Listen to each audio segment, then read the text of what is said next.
For me, when I had chronic pain, I had the symptoms all of the time.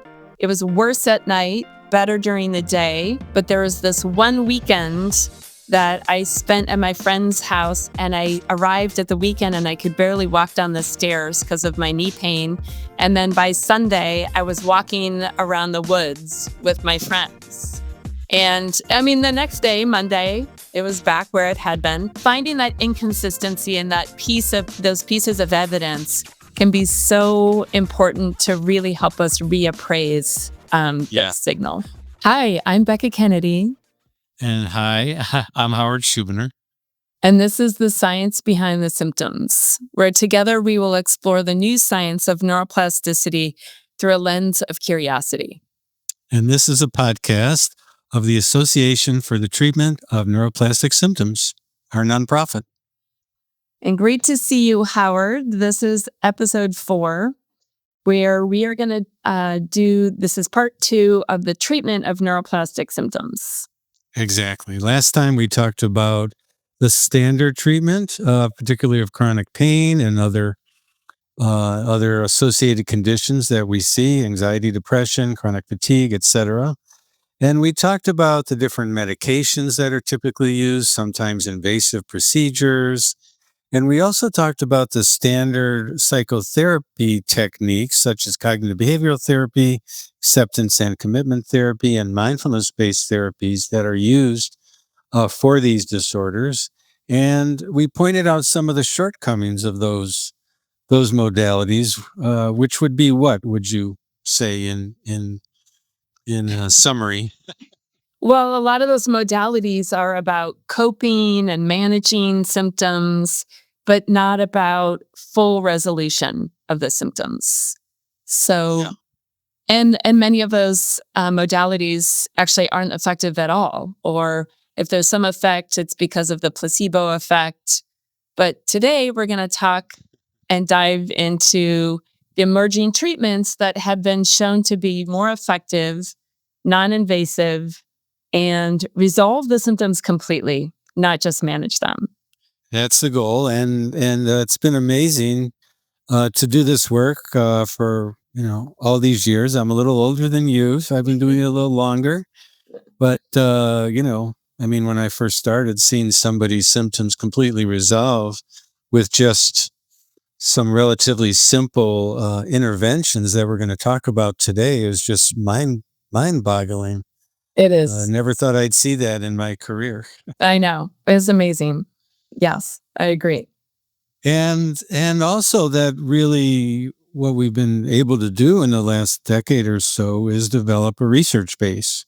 Mm-hmm. We'll be talking a bit about that today, and in future episodes, the fact that we now have randomized controlled research studies showing that these emerging treatments, and we're putting them under the category of neuroplastic recovery therapies. As opposed to standard coping treatments, as you mentioned, we have the word recovery in there, and these treatments are for neuroplastic symptoms. And so when you think of the overview is that, well, first we need, and we talked about this in the last couple of podcasts, assessing, making sure that what the person has is a neuroplastic or a mind-body condition, not some structural condition that somehow got missed and needs particular medical treatment. So right. So making we always mention diagnosis, right? Is it structural problem in the body, or is it brain-generated neural circuit stuck in place, neuroplastic? Exactly. So that assessment is key. We went over that. Yep. And then second overall principle of treatment is explaining the brain, explaining how the brain works, neuroplasticity, explaining the neuroscience of the brain, then predictive processing, that the brain literally creates what we experience, which is completely mind-blowing. Exactly. Yes. So everything that we are experiencing with our symptoms is generated by the brain, in the brain. Exactly. And the brain can generate pain in response to a physical fracture, an ailment, or tissue injury, but it can also generate, obviously, pain and other symptoms in relation to stress and emotions and the danger signal in the brain going off. And I just got an email from a patient this week who said, I've been going to my doctor and I keep telling him about how I've recovered. I keep telling him about neuroplasticity. I keep telling him about this. And he just doesn't listen. He doesn't get it. He doesn't understand it. And so finally, the last time I saw him, he said, "Oh, you mean like phantom limb syndrome?" And she goes, "Yes."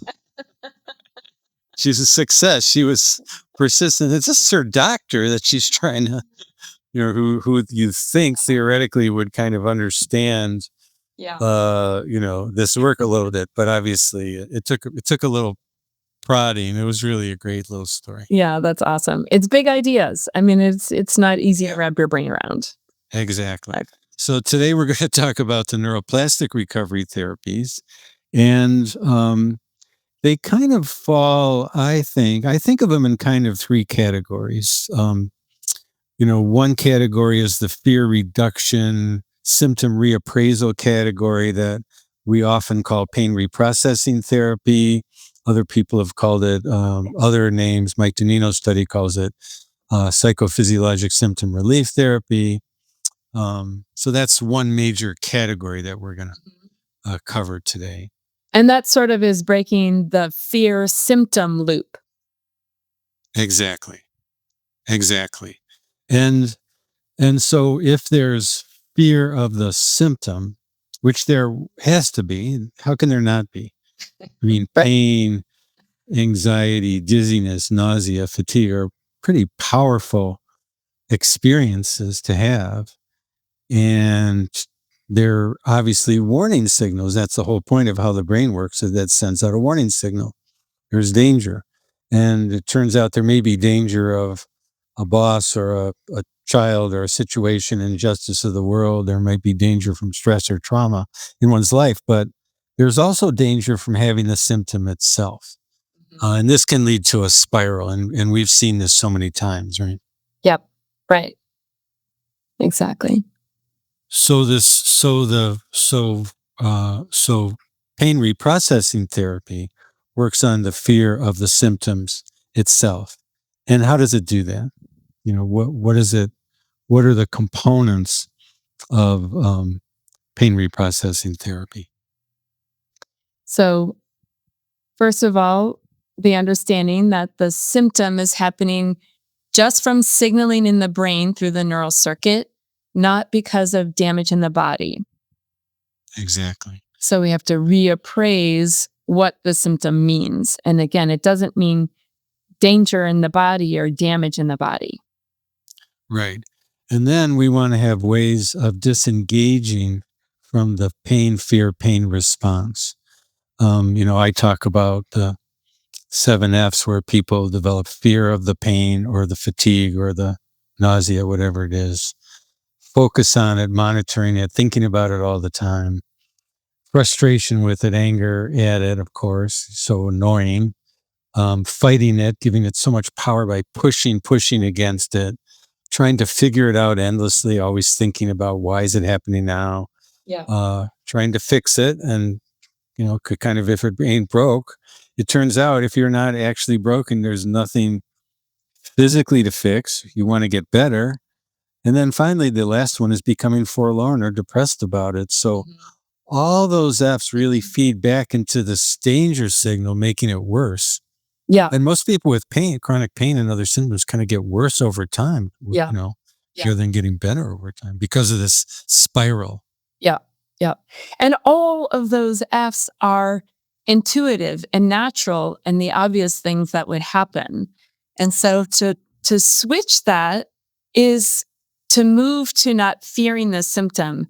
And I think part of what's really important is to understand that our brain is making that symptom to protect us. Exactly. And my husband had pain in his elbow and his arm for years, kind of on and off, believed it was a repetitive strain injury, did all these different things.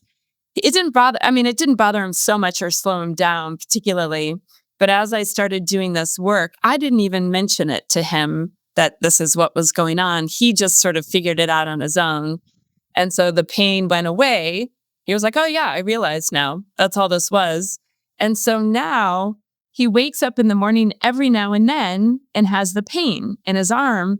And now he views it as this beacon of protection for himself. And so when he wakes up and he has it, he then sort of stops and says to himself, hey, what's going on in my life right now? What am I stressed about? What's out of balance? And so now he actually views that pain as a friend, which is really what our brain is trying to do, but can be hard to see it like that when we're suffering. Very hard. It feels like a complete betrayal once you realize that it's your brain doing it. Yeah. I saw a woman who had nausea for 4 years, every day, all day, and then it would get really bad, a couple times a week. She would be bedbound for those days, and she'd been to the Mayo Clinic and been to all these high medical centers, and she'd done all the ultimate testing. Her husband was a physician as well, and they couldn't find anything really, and there was just living in this total fear that it was going to get worse every day. And which day is going to be a really bad day, or is it going to be only a semi-bad day? That's on her mind all day, every day. And when I was able to take the time and explain it to her and demonstrate to her, one of the things that was interesting is that she would get more nausea when someone put their hand on her belly. They touched her belly. So when you touch your belly, it's obviously not damaging anything inside your belly. It's just touching the skin. Yeah. But that was a trigger for her. And when I demonstrated to her how even having someone move their hand toward her belly without even touching it made the symptom worse, it was a click moment for her. And it was a complete reappraisal of this nausea from being damaged and worry and having to fight it, to being like, oh my God, it's just my brain. There's nothing wrong with me. My brain was just worried, like you say, almost welcoming it. And in one day, she was like touching her belly and patting her belly. It was amazing shift due to turning off completely that click moment and turning off that fear. Yeah, response. That's awesome. Right. And I think that's such an important piece, is finding that piece of evidence for yourself of why the symptoms, why it makes sense that it's from your brain and that neural circuit's stuck in place rather than some sort of damage in your body. So for her, just holding someone's hand over her belly increased the symptoms, but sometimes there's other pieces of evidence. Like for me, when I had chronic pain, I had the symptoms all of the time. It was worse at night, better during the day. That was some evidence. But otherwise, I was really having it all the time. But there was this one weekend that I spent at my friend's house, and I arrived at the weekend and I could barely walk down the stairs because of my knee pain. And then by Sunday, I was walking around the woods with my friends. And I mean, the next day, Monday, it was back where it had been before I kind of went through the whole process. Look back to your real life. Exactly, right. But yeah, finding that inconsistency and those pieces of evidence can be so important to really help us reappraise the signal. Yeah, and oftentimes it may be a certain movement that will cause the sensation sometimes, but not other times. The same woman I was telling about had a lot of foods which were bothering her. So she had to start learning to expose herself to those foods in small doses initially and gradually, while reappraising those foods as being safe, while giving herself messages of safety, telling herself basically she was safe, she was not in danger, the foods were not harmful, and then graded exposure to the foods. For people with pain with walking, graded exposure to the walking, starting with small amounts, graded exposure to exercise, graded exposure to things that are the triggers of it.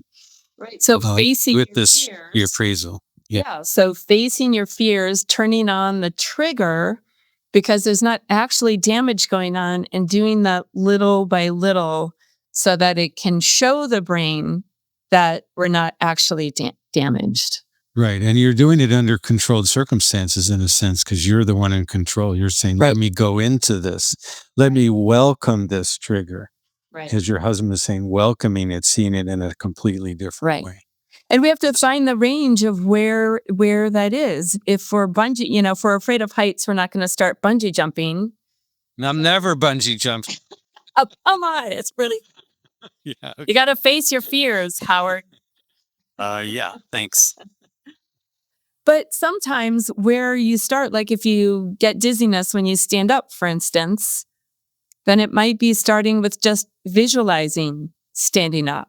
Exactly. It's really finding where that range is. And if it's walking, it's maybe not walking for a mile at the beginning or maybe even around the block. But again, maybe visualizing walking around the house.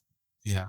And bringing in a very positive affect, bringing it Yeah. because neurons that fire together wire together. So when the neurons in our brain are being exposed to a certain activity and seeing it as fearful, we're reinforcing that this activity is dangerous. But when you do the activity from a completely different mindset, a mindset of safety, a mindset of calm, a mindset of freedom, empowering yourself, and this mindset of kind of joy, savoring the experience, to enjoy walking, enjoy standing up, that totally changes the neural circuits in the brain. And, it's an amazing process to see. Yeah.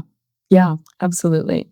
And we have studies now. And so, I don't know, we're not going to have time too much today to talk about in detail some of the studies, but we have randomized controlled trials. There's links on the ATNS website, symptomatic.me, to these research studies showing that in randomized controlled trials, the highest level of scientific evidence that this form of therapy, pain reprocessing therapy, changing the fear, reappraising, et cetera, all the stuff we've been talking about is more effective than standard treatments. So really, Yep. really. And we'll go more into those studies as we go through this different episodes of the podcast, but we'll have the links on the website. Exactly. Yeah. Now, another category of the reasons why neuroplastic symptoms start and or persist has to do with underlying emotions. Right. Has to do with things that are triggered from our past, things from our lives. So this part, repressed emotions, when I first started learning about this, I thought, oh, okay, the fear symptom loop, PRT, okay, I get that. I can handle that. And then the idea about repressed emotions, I just was like, what is going on here? I did not understand it. So I put it on the back burner and I focused on all these other things. And then now I've come 180 degrees and I've really brought that to the front burner and seen how powerful this can be. Yeah, I mean, I was shocked too. And I learned it, from reading, but I really learned it from talking to people. Yeah. And hearing their stories. And, the one that I like to tell is about a woman who had pain when she got a new pair of glasses. She had headache pain. It lasted for 17 years. And it turned out that at the time she was getting the new pair of glasses, she had a very micromanaging, abusive, yelling, screaming boss in her life. And it turned out that her father was exactly the same way. And I was like, what is going on here? You mean it can be that clear that the childhood issues that she had, it wasn't trauma. She wasn't sexually assaulted or physically abused, although a lot of our patients have been, certainly. Yeah. But even in this sort of milder case of high level criticism from a father that was ongoing, that triggered that danger signal in her brain remembered that. Yeah. And she was fine in her life. And then, as a young adult, she was in this very stressful situation of a very similar kind. It triggered an underlying emotion in her of fear, of being trapped, of anger that she couldn't express, possibly of guilt that she wasn't good enough and not doing everything right. And that's where she was getting yelled at. And a lot of sadness. All those underlying feelings. She wasn't aware of those. All she knew is I have headaches. Yeah. Yeah. Right? It's amazing. Right. Exactly. And I think, over here, we need social connection with others from our survival brain standpoint. That's what keeps us safe. And then over here is our self-agency. And when someone treats us in the way we don't deserve, anger is the appropriate emotion to stand up for ourselves and fight for ourselves. But if the person that we have social connection with is the person that's not treating us well, like a parent or a loved one, then what gives, and if we stand up with our anger, then we could break the social connection. And our brain, especially as a young child, and if our parents are not treating us well, then anger is not an option. So the anger gets created. Emotions are automatic from our unconscious brain. So the emotion gets created, but it gets repressed in order to keep us safe, in order to maintain that social connection. And then if our brain learns through our childhood and through our life for lots and lots of different reasons that expressing the anger is not safe, then our unconscious brain just automatically represses it. So then a boss treats us in a way we don't deserve, or a partner, or someone at the grocery store. But if our brain has learned that it's not safe to express anger, then it doesn't express the emotion, and it goes somewhere and it comes out through our body. Exactly. And so in the first instance, the pain or the symptom is the thing that is dangerous. But here it's the emotion that's dangerous. It's dangerous to feel angry. If you grew up with a rageaholic father, you start getting angry. You're like, oh, that's horrible. I'm a horrible person. I'm just like him. I can't do that. So anger is dangerous. So you can't ever express even your needs, your authentic needs, and stand up for yourself to say what I need. And again, this is in the subconscious brain. It's not that consciously we're deciding this or thinking this or even aware of it. This is all happening away from our awareness. And then sometimes, just like you're saying, Howard, is that sometimes it's the repressed anger, but sometimes it's actually the guilt about even having the anger in the first place. So that can be what's underlying too. Exactly. So this leads to the second major form of treatment that we've been using. And again, we have studied in randomized controlled trials showing better efficacy than the standard psychological treatments, which is that we're calling emotional awareness and expression therapy. It's one of the neuroplastic recovery therapies.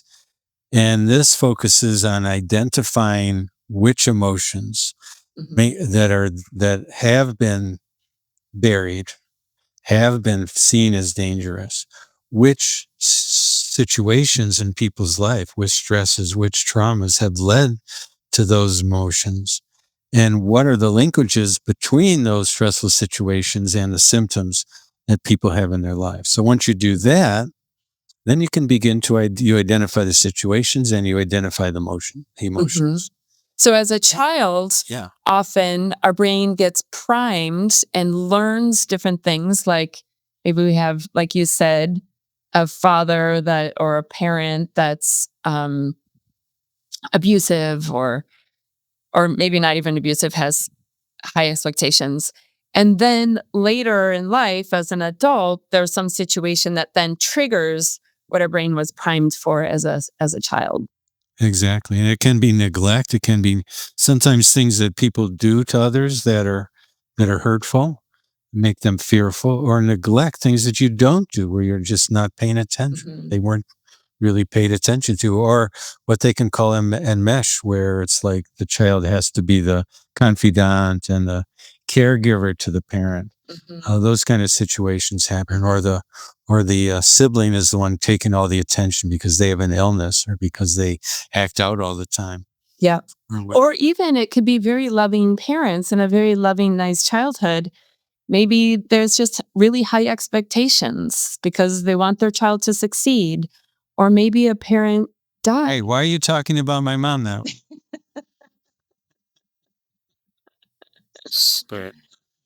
Well, obviously it works. Right. And that's the thing, is you learn to adapt. You learn to adapt to these things. Some of them are positive. They are positive adaptations. Yeah. You learn to be caring. If you're, you learn to be perfectionistic. Well, that can be good. You learn to be caring of others. That can be good. Yeah. You learn to work hard. You learn to. Right. There's nothing wrong with being achieving. Yeah, exactly. It's just that when it goes to the level of you can only be high achieving and you can't take any time for yourself. Right. You can only put everybody else first and you can't put yourself first. You can only be overly perfectionistic and never allow any. So that kind of brings us to another whole category of the treatments is understanding our personality traits and how Howard was talking about being high achieving, perfectionist, needing control, being people pleasing, taking care of others, putting ourselves on our back burner. And, by the way, I raised my hand to really all of them. I didn't mean to talk to you about that. I was talking to my husband about this a few years ago, and I was like, yeah, I'm really not controlling. I mean, I have all the other personality traits, but I'm really not controlling. And he literally did a spit take. And he was like, we've been together for 20 years, and you really don't think that you're controlling? But I'm glad you can laugh about it. But, I compare myself to other doctors, and, in the range, I'd say that I'm on the lower end. So there you go. Okay. But those personality traits are protective mechanisms. It's really like everything else that is created by our human brain. The purpose of it is actually to protect us. So our brain learns these things in order to get through whatever situation we were in our childhood. And it was adaptive. It helped us at that point. But then as an adult, it becomes maladaptive and our brain takes it past what's even rationally possible. And when we're not able to control everything or to be absolutely 100% perfect, then our subconscious brain views that as if we're under threat and then dials up our nervous system. I saw a man, a middle-aged guy who came from a very good and loving family. But the one thing and he had these horrible, severe headaches for years and years and years. And the thing that he could never do was speak his needs. The thing he could never do was speak authentically and honest to anybody. Mm-hmm. And we worked together on helping him to be clear with his clients, having clear expectations, saying where boundaries can and need to be set. Yeah. And he was able, it was shocking him. Oh, you mean I can talk to my wife about what I need or what's important to me? It was so moving because he just swallows everything. Yeah. Swallow everything. And he was so surprised when we talked about simple methods of being civil and honest and kind and loving, but also being authentic. Yeah. He was amazed, like his wife could actually hear him and she could do things a little bit differently. Yeah. And it changed their relationship and his headaches just went away. I mean, it was amazing. And that feeling trapped if you're a people pleaser and you were a child and you had to attend to the emotional needs of others, of your caregivers, and put your emotional needs on the back burner. That's what your survival brain learned keeps you safe. So now as an adult feeling trapped that your needs are not being met with your partner or the other people in your life, but then there's this people-pleasing personality trait that you can't stand up for yourself or put in boundaries or ask for your needs to be met because your brain believes that is dangerous. So now you're trapped. And then the symptom is the way that your brain takes you out of this situation that it believes there's no other way out of. Yeah. And then another part of this that we skipped over a little bit. See, now we're talking about what we can do in our real lives, which is critical, very important. Yeah.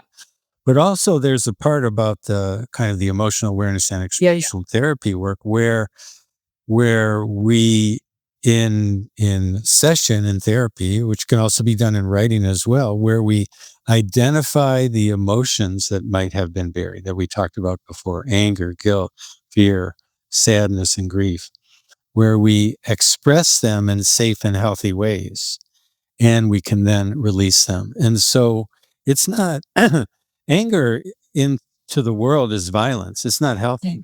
Mm-hmm. Anger held inside is not healthy either.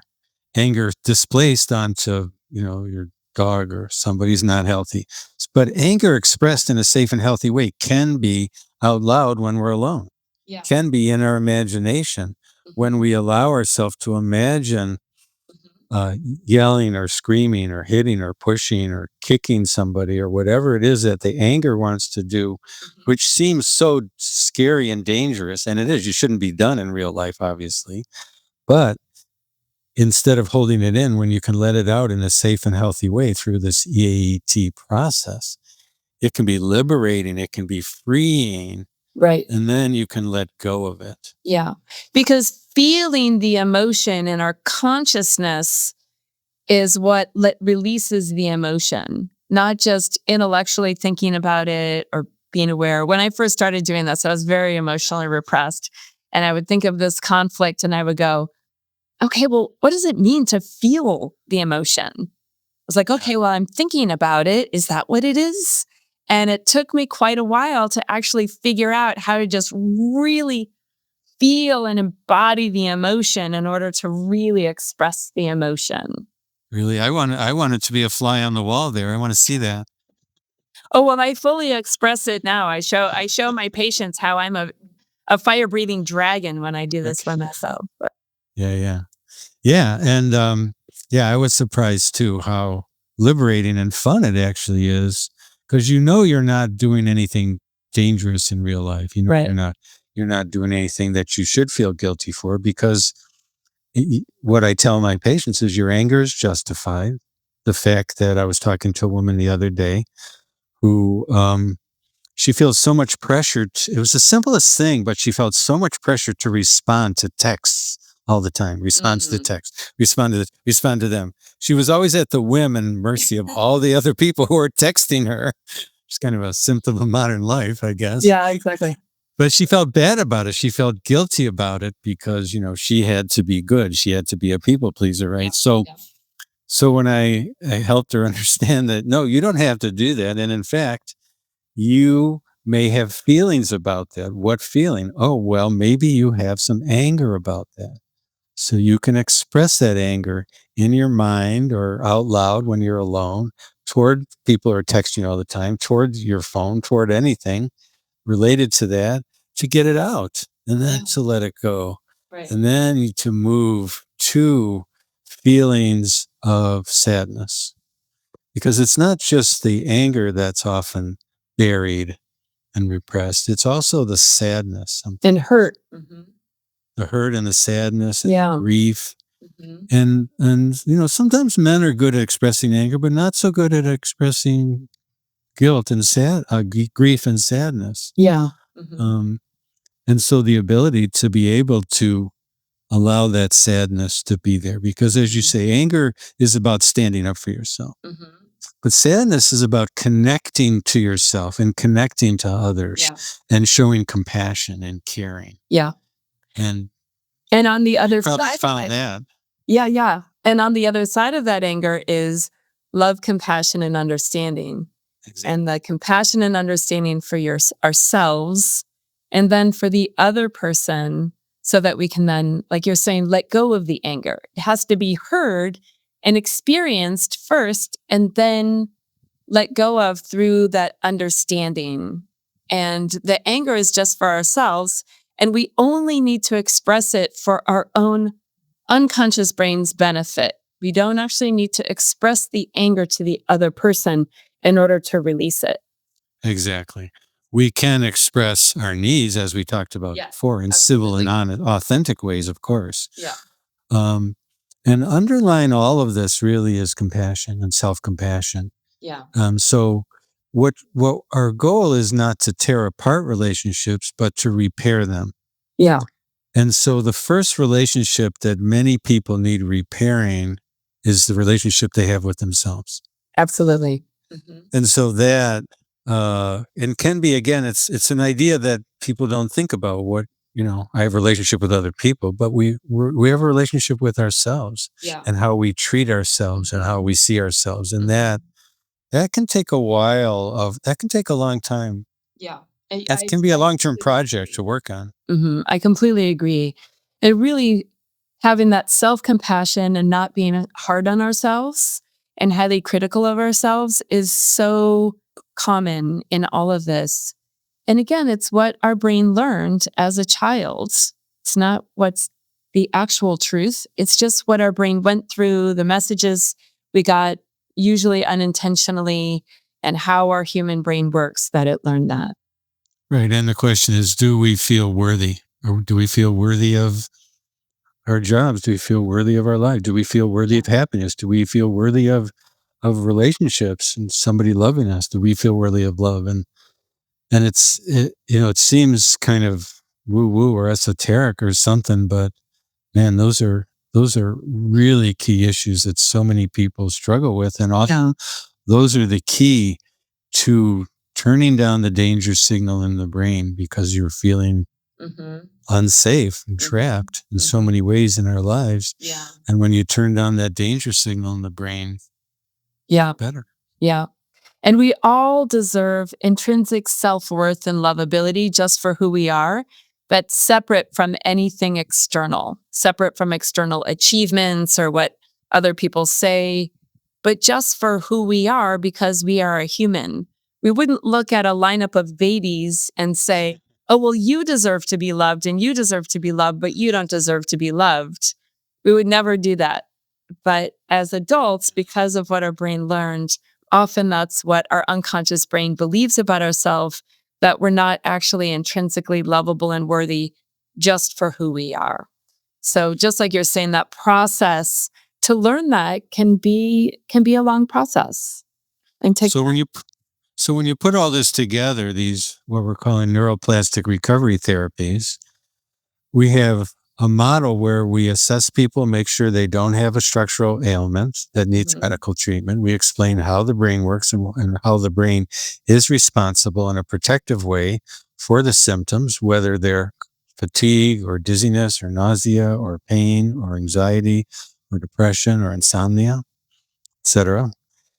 And then we're using these umbrella treatments, the pain reprocessing therapy, to reappraise the fear and lower the brain's danger signal in relationship to the symptom itself, the emotional awareness and expression therapy, to take previously unrecognized and unidentified emotions that may have been buried, and making them conscious, making them spoken, making them expressed, and moving through them towards becoming the person that we need and want to be in terms of our relationship to ourselves and our relationship to others. Sometimes we have to change something in our life, make an actual change, right? Yeah. Have you seen that? Oh, I've seen that all the time, and it can be huge. I mean, again, it can be a really, really big change. Sometimes leaving a abusive relationship or an unhealthy relationship or a job or a move or Absolutely. it can be huge. One of somebody we know through this work had a lot of symptoms, but one of the symptoms was migraine headaches. And as she was driving out of town, leaving an abusive marriage, the migraine disappeared as she was driving away. Wow. It was amazing. Completely amazing. Yeah. That is. And there's a lot of other therapies. We haven't talked so much about expressive writing. Writing can be journaling and expressive writing. There's a lot of ways to do that. And that could be a very useful technique.